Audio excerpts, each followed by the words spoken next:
Magandang araw po sa inyong lahat mga madam, sir, mga boss, mga lods, mga lodi.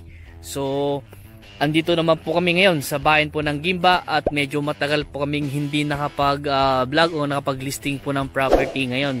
Ng ilang araw. So, sa kadahilanan kasing nag-ayos kami ng mga dokumento na tapos masama yung panahon na mga ilang bagyo na yung pumasok kaya na-pending po kami sa pag-listing po ng lupa. So, itong property na ito ay 4 na hektarya po siya. At ang maganda dito sa property na ito, meron po kayong pwedeng paggawing or pwede kayong mag-picnic. Dahil po dito meron po silang lake o reservoir ng tubig dito. At tingnan niyo po kung gaano kaluwang. Yan, pwede kayong mag-picnic, pwede kayong mamingwit ng isda dito. Ayun, may namimingwit doon.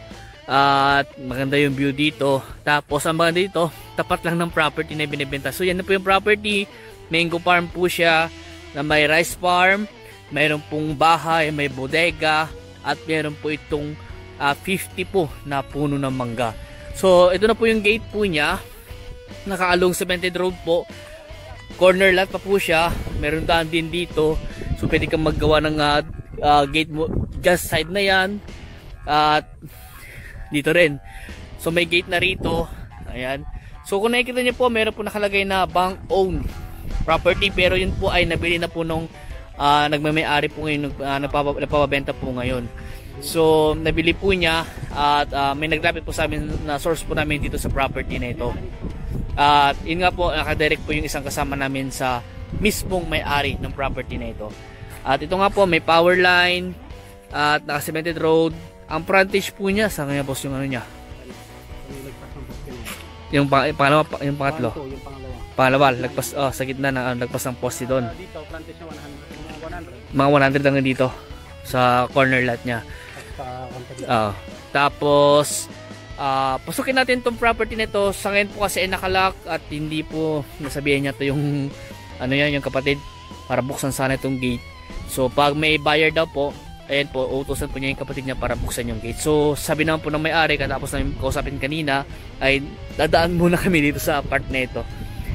Ayan, so pasukin natin. So ayan po, nakapasok na po ako at talagang nakalock po yung gate po niya. Tapos yung isa na maliit na pintuan niya nakalock din po, kaya dumaan na lang po ako sa banda roon. At dito nga po may makabahay na po dyan. Ayan, dito po sa bayan po ng Gimba, located itong property nito. At malapit lang din po ito sa National Highway Pangasinan Nueva Ecija Road. Siguro na sa mga 5 minutes driving. Sa town proper siguro sa mga 10 to 15 minutes driving po, o mga 10 minutes driving lang po siguro, dahil malapit lang po yung town proper po dito sa property na ito. At ito nga po ay ang exit po niya, kung sakasakali Carmen T-Plex, kung sakasakali mag viewing po kayo, mag exit po kayo ng Pura Tarlac o Pura exit. At malapit na rin po ito yung property, siguro sa mga 20 minutes driving lang po siguro. Ayan.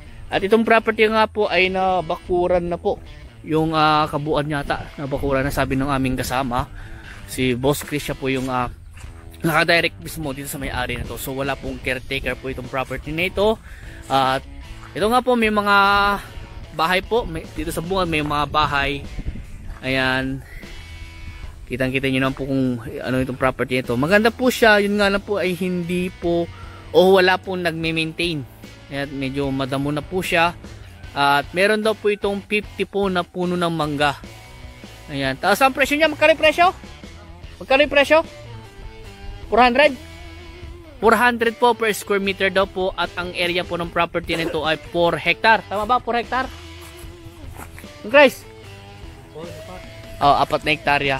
So 4 na hektarya po ito.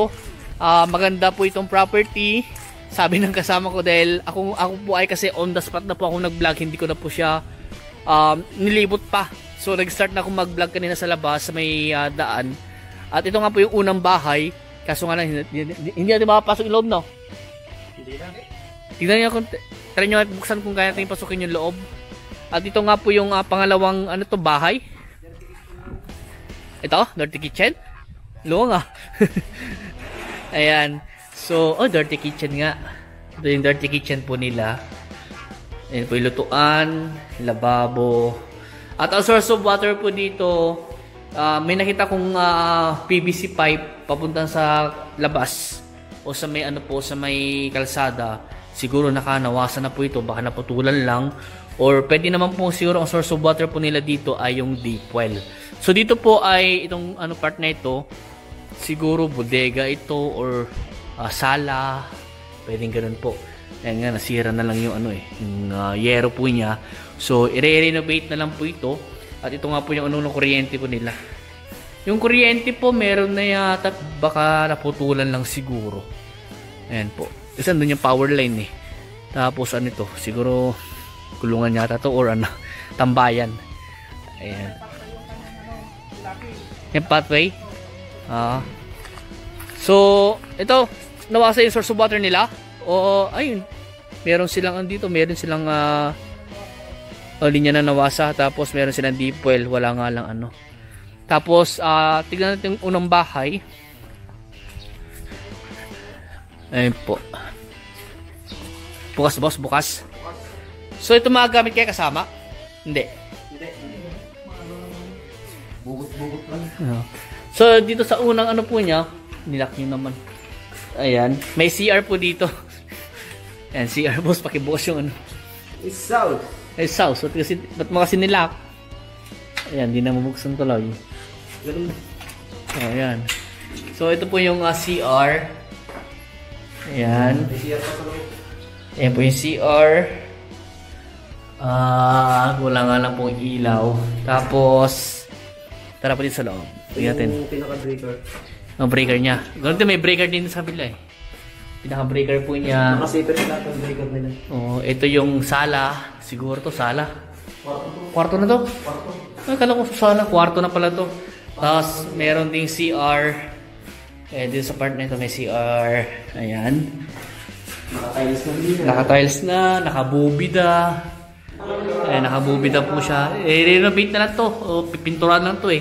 Tapos ito yung ano to? Ano to? Garahe. Garahe. Parang ginawang ano style hotel Oo, parang hotel style. Style Ba't mo alam, boss? Ay! Ay. Ba't mo alam? Tsambahan lang. So dito sa part na ito, ayan, may mga mangga dito, may puno ng mangga. Ano to, nabakuran na yung buong property. Nabakuran na. Dito ano to? Parang mechanical dryer siguro. Mechanical dryer? May mga ano naman.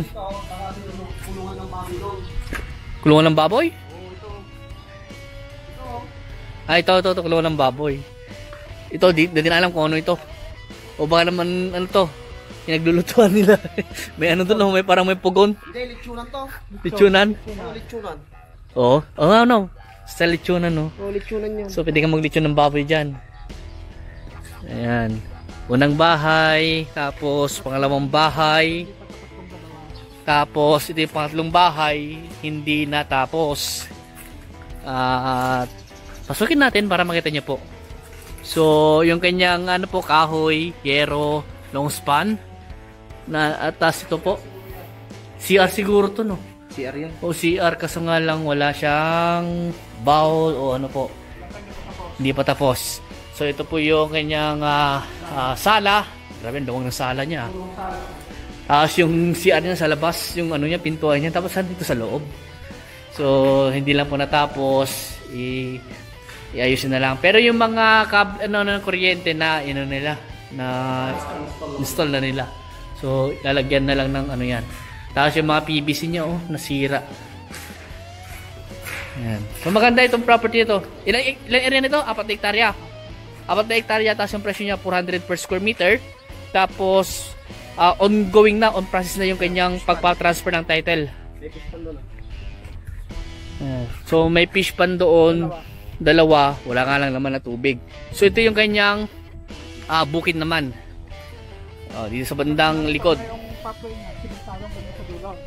So ito po yung ano po niya, pathway niya o daan ng tao para papuntahan mo yung ibang parte ng kanyang bukid o ibang farm. Ibang parte ng farm ng property na ito. So maganda ng property na ito. Flat po siya. Mga kabahayan na yun to, no? Siguro yun na yung boundary sa mga kabahayan na yun. Tapos may iba-ibang mga puno pa nakatanim. May mga ano pa yun, mga saging. Saging, may duhat, pero karamihan mangga. Nasa mga 50 daw po na puno ng mangga. Meron siyang fish pan, dalawa. Yan po. Kaso nga lang wala po siyang lamang tubig ngayon. At yung boundary siguro hanggang sa may saging, no? So ibig sabihin yung tinuro namin kanina ng boundary, hindi pa pala. So hanggang doon sa may bahay. O, maluwang yung frontage niya pala. Maluwang yung frontage. Nasa mga 100 mahigit yung frontage niya.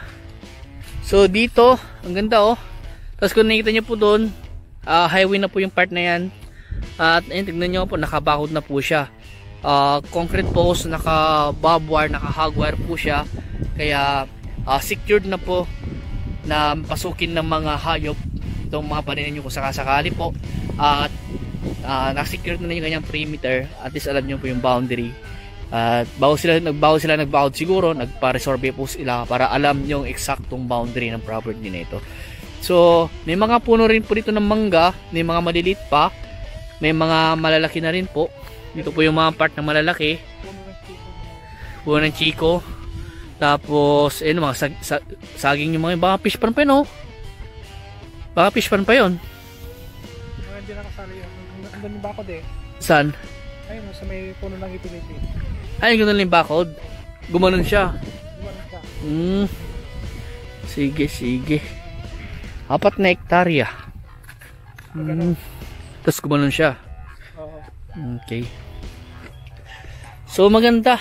Ganda yung property ito. Malapit lang po ito sa town proper. Mga ilang minuto lang po yung driving. At sa T-Plex pura, malapit lang din po. Mga ilang minuto lang din po ang driving. And then sa Maynila, siguro nasa mga kulang-kulang 3 oras bumiyahe. Kasi puro expressway na po yung dadaanan kung sakasakali po napupunta kayo, mag-viewing kayo. Pero depende po yan kung saan yung location nyo po. Kung taga Bulacan po, San Jose, ganun. San Jose del Monte or ano po. Pero kung Maynila po talagang ang pinaka way nyo po talaga is dadaan kayo ng NLEX, SCTEX, tapos TPLEX. Mag-exit na lang po kayo ng pura TPLEX exit para mapuntahan itong property nito.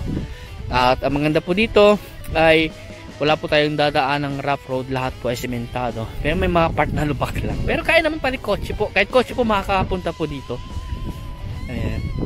So, ganda. Ginawa nila ng semento para at least pag namasyal ka sa farm, kung sakaling kayo po makabili nito, para pag namasyal po kayo, ay hindi na po kayo mahirapang dumaan sa pilapil. Meron na po siyang pathway na dadaanan nyo para mapasyalan nyo po itong farm na ito kung sakaling kayo po ang makabili.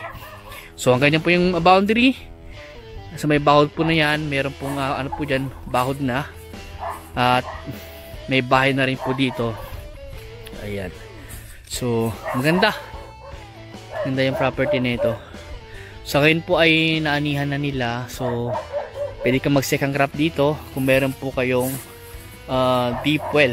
Meron nila isang dito, ano, yung parang ano dito, sapa, ilog. Na? May balon. Doon sila kumukuha ng tubig. Okay, pampatubig nila. So maganda itong property nito. At maluwang, malaki na, tapos maluwang din yung frontage. At meron pa po kayong pwedeng pagpiknikan kung sakasakali kayo po makabili nito. Doon sa harap po niya meron pong ano po doon, lake. At yung lake po rin hindi po siya nagkakos ng baha. Dahil ito pong bayan po ng Gimba dito sa part na ito ay hindi po binabaha. Ayan po. Mataas po itong property na ito. Ayan. So ulitin ko po, 4 na hektarya. At ang presyo po niya ay 400 po per square meter. Kung gusto pa i-negotiate yung price, kausapin na natin mismo yung may-ari. So yung may-ari, ano sagot niya? Capital gain? 5% na agent. Okay. Capital gain daw po, tas 5% na agent. Si buyer na po, sagutin po niya. Transfer of title na po. Deed of sale. At syempre, yung professional fee ng maglalakad. Kung sakali sa amin nyo po ipapalakad yung title, syempre po, babayaran natin yung professional fee ng isang kasama po namin na taga-transfer po namin ng title. Ayan. So kung may katanungan po kayo regarding po sa property nito, tawag lang po kayo sa akin at para mapag-usapan po natin o masagot ko po yung mga katanungan nyo. Yung number ko po naka-flash po sa screen. Anytime pwede nyo akong tawagan. For viewing naman po, Monday to Saturday po ako available, pero pag Sunday naman po kayo available, i-refer ko na lang po kayo sa mga ibang kasama ko po sa team Realtors po.